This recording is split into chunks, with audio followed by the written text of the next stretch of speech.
안녕. 우리 이제 벌써 2단원으로 만나게 되었어요. 2단원은 1단원처럼 그렇게 길게 하지 않을 거야. 왜냐면 특히 2단원은 너희들이 스스로 문제를 풀어야지, 나 혼자 문제를 푸는 능력을 길러야지 풀 수 있는 문제들이 많거든요. 일단 오늘은 2단원의 첫 번째 시간, 원소의 구성과 뭐로 구성되어 있는지와 동위 원소에 대해서 배우도록 할게요. 지금은 개념과 기본 문제 풀이 시간입니다. 이제는 한 강당 거의 2시간 정도, 그러니까 1시간이지? 2챕터로 정도만 나눠가지고 수업을 할 예정이거든요. 네, 1단원보다 더 쉬울 수 있어요. 근데 너네들이 외워야 되는 건 좀 더 많아요. 열심히 한번 해봅시다. 시작해볼게요. 네, 방금 이야기했듯이 원자의 구조와 동위 원소입니다. 얘들아, 원자의 구조, 그러니까 구성 입자에는 총 3가지가 있어요. 뭐가 있을까요? 옳지? 양성자, 중성자, 전자, 이렇게 3가지가 있죠? 자, 근데 얘가 원자일 때는 양성자의 숫자랑 전자의 숫자가 같아요. 하지만 중성자의 숫자는 양성자의 숫자와 같을 수도 있고 다를 수도 있어요. 근데 중성자의 숫자와 양성자의 숫자는 되게 비슷한 숫자를 보통은 가져요. 뭐 양성자 숫자보다 한두 개 많은 정도야, 중성자 숫자가. 그리고 이온일 경우에는요, 2가지 종류로 나눌 수 있는데 양이온일 때와 음이온일 때를 나눌 수 있어. 양이온일 때는 양성자의 숫자랑 전자수의 비교를 했을 때 양성자 숫자가 더 많고요. 음이온일 때는 양성자 숫자랑 전자수 비교했을 때 전자가 더 많아요. 자, 근데 이걸 좀 알아둬야 돼. 얘들아, 이온이 됐다는 거는, 이온 왜 되니? 요 옛날에 통과 시간에도 배웠을 텐데. 이온이 되는 이유는 안정해지려고. 어떻게 해야지 안정한데? 옳지, 옥텟 규칙을 만족해야 돼. 자, 그럼 우리 주기율표에서 안정한 옥텟 규칙 만족하는 건 맨 마지막에 있는 18쪽이에요. 그래서 이온들은요, 모두 다 18쪽의 전자 배치를 가져요. 우리가 알아둬야 되는 18쪽은 헬륨, 네온, 아르곤 정도가 있는데요. 헬륨은 2번, 네온은 10번, 아르곤은 18번. 즉, 이온이 된다. 이온이 된다는 소리는 전자의 개수가 2개, 10개, 18개 또는 아예 없거나, 이건 수소 같은 경우에요. 요런 경우에는 이제 이온이에요. 그러니까 이온인 경우에는 전자의 수를 이렇게 가져요. 나머지 숫자는 이온이 될 수가 없어. 이온은 옥텟 규칙 만족하는 안정한 상태여야 되기 때문에. 자, 그래서 요거 한번 기억을 해주고요. 그리고 원자의 표시 방법. 나트륨을 예로 한번 들어볼게요. 나트륨은 번호가 몇 번이 이게? 네, 맞아. 11번. 11번 나트륨입니다. 자, 얘는 보통 질량수가 23인 애들이 많은데요. 내가 지금 방금 질량수라는 이야기를 했어요. 질량수는 뭐냐? 질량수는 양성자수 더하기 중성자수를 뜻해요. 자, 그럼 요 밑에 쓰는 숫자는 양성자 숫자고요. 양성자 숫자는 원자 번호예요. 그리고 원자인 경우에는 이 숫자가 전자수랑 같기도 하죠. 자, 그리고 위에 쓰는 숫자는 질량수예요. 질량수는 양성자수 더하기 중성자수가 되겠죠? 자, 그럼 요 상황, 요 나트륨의 상황에서는 양성자수가 옳지 11개, 중성자수는 네 12개, 그리고 전자수 지금 여기 이온 표시 아무것도 없지? 플러스 마이너스 없지? 원자인 거니까 11개. 요렇게 정리할 수 있죠. 요게 아주 기본이죠. 원자의 구성 요소들을 이렇게 알아보는 기본이니까 요거 정리를 잘 해주면 좋겠어요. 특히 내가 지금 포인트로 잡아둔 건 이온이 되면 전자의 개수는 18쪽과 같은 2개, 10개, 18개 또는 빵개가 존재한다 라는 사실 정리해주세요. 자, 그럼 이렇게 해서 원자의 구성 입자는 너무 쉬워. 요 정도로 하고 넘어가고요. 두 번째, 우리가 핵심적으로 배워야 되는 게 동위 원소예요. 자, 그럼 먼저 동위 원소의 정의부터 한번 이야기를 해보고 싶어. 동위 원소가 뭐지? 아는 친구들은 지금 얘기해야 돼. 네, 양성자 수는 같아요. 근데 중성자 수가 달라. 이거 2개 더하면 뭐라고 했어? 질량수라고 했거든. 그러니까 양성자수는 같은데 중성자수가 달라서 질량수가 다른 원소들을 동위 원소라고 합니다. 예를 들어 줄게요. 염소가 17번이거든요. 염소가 17번. 근데 질량수가 35인 염소가 있고 37인 염소가 있어요.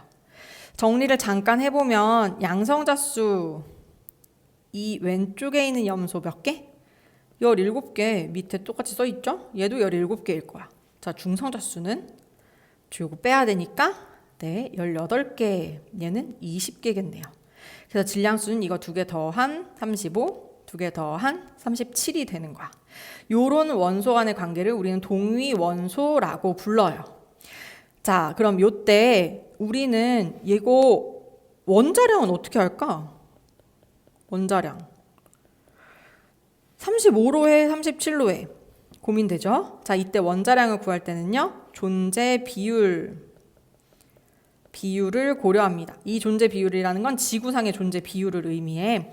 35짜리는요. 이 지구상의 75% 존재하고요. 37짜리는 25% 정도 존재해요. 존재 비율 더하면 퍼센트니까 당연히 100%가 나와야겠죠. 근데 나는 이 존재 비율 퍼센트보다 확률, 존재 확률을 더 많이 쓰는데 이게 계산하는 게 더 좀 많이 쓰이거든. 얘는 100분의 75 확률은 그러니까 즉 4분의 3인 거고 얘는 4분의 1이죠. 확률은 다 더하면 1이 돼야 돼요. 자, 그럼 이걸 가지고 우리는 평균 원자량이라는 걸 구해요. 평균 원자량. 그냥 그럼 35짜리가 제일 많으니까 그냥 원자량은 35로 해 이러지 않아. 얘도 75%나 있고 얘도 25%나 있잖아. 그러니까 둘 다 고려를 해주는 거예요. 어떻게 해주냐면요. 원자량 곱하기 존재 확률의 합으로 구합니다. 자, 이거 한번 계산해 볼까요? 원자량 35짜리가 존재 확률은 4분의 3 이거랑 원자량 37짜리랑 4분의 1 이렇게 하면은 계산하면 35.5가 나와요. 그래서 요거 평균 원자량 우리 이렇게 구하지. 이해 가지? 근데 내가 혹시 이런 거 의문 가는 친구 있니? 내가 35를 그냥 원자량이라고 하고 37을 그냥 원자량이라고 했어. 보통은 질량수가 원자량인 경우가 많아요. 근데 문제에서 따로 뭐 원자량은 X다, Y다 얘기해주지 않으면 그냥 질량수를 원자량으로 놓고 보통은 많이 풀어요. 자, 요 정도 정리를 하고선 우리가 하나 더 살펴볼 게 있는데 그게 뭐냐면 이 지구상에는 염소가 그냥 혼자 띵 원자 상태로 존재하지 않아.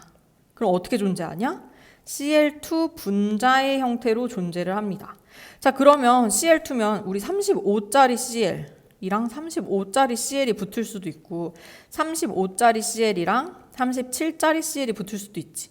그리고 이게 위치가 바뀔 수도 있어. 37짜리랑 35짜리랑 붙을 수도 있고 37짜리 Cl이랑 37짜리 Cl이랑 이렇게 붙을 수도 있지.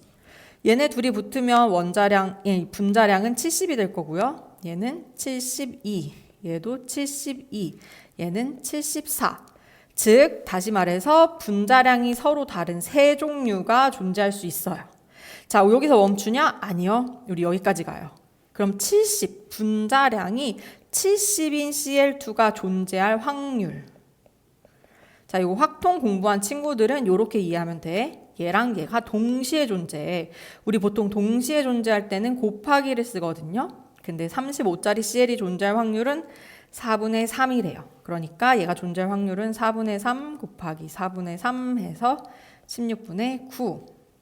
자, 얘가 존재할 확률 4분의 3 곱하기 4분의 1 해서 16분의 3인데 그런 애가 두 번 있지. 얘도 어차피 계산하면 4분의 1 곱하기 4분의 3 할 거니까 16분의 3이 나올 거거든. 그래서 요거는 그냥 하나만 구한 다음에 곱하기 2 해줘도 돼요. 즉 16분의 6만큼. 이 확률로 72짜리 분자량을 갖는 Cl2가 존재할 거야. 자, 마지막 74짜리 분자량을 갖는 Cl2는 요런 애가 동시에 존재해야 돼요. 요런 애는 존재 확률이 4분의 1이에요. 그럼 얘가 존재할 확률 4분의 1 곱하기 4분의 1 해서 16분의 1. 얘들아, 확률은 다 더하면 몇이어야 돼? 1. 이거 더하기 요거 하면은 16분의 16. 1이 나오네요. 잘 계산한 거예요. 괜찮겠어? 자, 근데 여기서 끝나지 않아. 나 하나 더 정리하고 싶은 게 있는데 그게 뭐냐면 봐봐. 얘들아, 만약에 이 Cl2라는 거 Cl2로 존재는 하는데 Cl2가 이렇게 세 종류 분자량이 이렇게 세 종류가 나온다는 건 어쨌든 Cl이 동위원소가 있다는 거거든. 자, 근데 요거 분자량이 서로 다른 세 종류가 나오면 동위원소는 두 종류가 있는 거야. 두 종류가 어떻게 있냐면 작은 거 나누기 2해서 35짜리랑 제일 큰 거 나누기 2해서 37짜리. 그래서 35짜리랑 37짜리 염소가 존재하는 거거든요. 그럼 되지. 이거 두 개 더하면 70, 요거 두 개 더하면 72, 요거 두 개 더하면 74 요렇게. 그래서 역으로도 생각할 수 있어야 돼요. 분자량이 세 종류면 원자량 동위원소는 두 개겠다. 제일 작은 거 나누기 2한 거, 제일 큰 거 나누기 2한 거. 해서 요거 정리할 수 있겠어요? 요거까지 하면은 동위원소도 얼추 정리가 된 것 같아. 동위원소에 관한 문제가 많이 나와요. 그래서 요거 이제 우리 기본 문제 먼저 풀고 그 다음은 기출 문제 한번 풀어볼게요. 자, 그러면 기본 문제 먼저 가봅시다. 원자의 구소와 동위원소, 이거 2020년 수능이에요. 수능 특강이에요. 문제를 풀어볼게요. 그림은 원자 또는 이온가 다를 모형으로 나타낸 것이다. 근데 이 중에 이온이 한 가지래. 자, 그럼 일단 봐봐. 얘는 이온은 아닌 것 같아. 왜냐면 전자가 하나야. 그리고 각각의 원자, 이온, 입자도 하나니까. 근데 둘째 뭐가 양성자인지 모르겠어. 자, 그럼 여기 봐. 얘가 두 개야. 그럼 잠깐 보자. 만약에 이 까만 애가 플러스야. 그럼 얘는 원자가 되겠지. 가는 무조건 원자였지.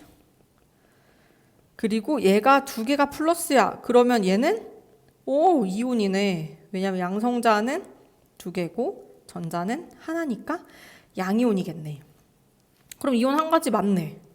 됐어. 맞아. 근데 만약에 얘를 플러스로 썼으면 이거 이온이죠. 그리고 얘를 플러스로 썼어도 이온이죠.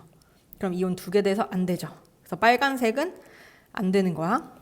네, 그래서 요 지금 까만 애가 양성자. 얘는 틀렸네. 나는 이온 아니라 원자고요. 다는 양성자 두 개, 질량수 4. 나는 양성자 두 개, 질량수 3. 얘가 더 크네요. 맞아요. 답은 2번. 괜찮죠? 쉬워요. 이런 문제는 수능엔 안 나오겠죠. 자, 그다음 동위원소 문제예요. 이 문제는 조건들이 좀 틀렸어가지고 나중에 수정이 된 부분이 있어서 그 부분은 파란색으로 써두었고요. 그다음에 문제 한번 볼게요. X의 동위원소에 대해서 자연계에 존재하는 비율을 나타낸 것이다. A짜리 X가 존재할 비율 확률이라고 말할게요. 4분의 1이고요. A 플러스 2짜리 X가 존재할 확률은 4분의 3이래요. 자, 전자수는 얘들아, 아까 전에 동위원소는 양성자의 수는 같다고 했어요. 그리고 지금 이거 이온이야? 아니야. 그러면 이 숫자랑 전자수가 같을 테니까 둘의 전자수는 같아야 되겠죠? 틀렸어요. X2 분자 중 각각 하나씩, 그러니까 얘랑 존재할 확률이, 얘네 둘이 붙을 확률이네. 그러면은 A짜리 X랑 A 플러스 2짜리 X가 동시에 존재할 확률이지?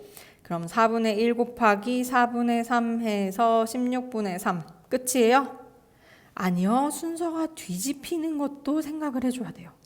그래서 여기다 곱하기 2를, 그러니까 서로 다른 애들을 동시에 존재할 때는, 다른 애들이 존재할 때는 곱하기 2를 꼭 해줘서 16분의 6이에요. 그래서 이거 16분의 6이라서 틀렸고요. 자, 얘네 각각의 원자량이 주어지면 평균 원자량 구할 수 있죠. 왜냐면 원자량 곱하기 존재 비율, 원자량 곱하기 존재 비율 해주면 되니까. 그래서 답은 3번이 되겠어요. 아주 기본 문제였어요. 우리가 배운 개념들을 정리하면 풀 수 있는 문제들. 혹시라도 나는 동위원소에 대한 개념이 조금 어려워요 하는 친구들은 요 내용들 다시 한번 보고 심화 문제로 오도록 할게요. 할 수 있겠죠? 좋습니다. 그러면 자, 요렇게 해서 우리 일단 동위원소 원자의 구성 입자에 대한 기본 강의와 기본 문제는 끝났어요. 이번 기본 문제는 너무 쉬웠지. 그러니까 일단 개념들을 확실하게 다지는 시간을 가지고요. 이 다음 시간에는 학습지 나와 있는 대로 그 기출문제 풀 거거든요. 그러니까 기출문제 한번 풀어보고 와야 돼요. 어떤 이제 패턴이 있을 거야. 그런 패턴들 잘 익히고 동의원소 어렵다고 느낀 친구들이 간혹 있어요. 하지만 할 수 있어. 그래서 꼭 못 풀더라도 문제 꼭 한번 읽어보고 오기. 네, 좋습니다. 우리 그러면은 심화 문제에서 만나요.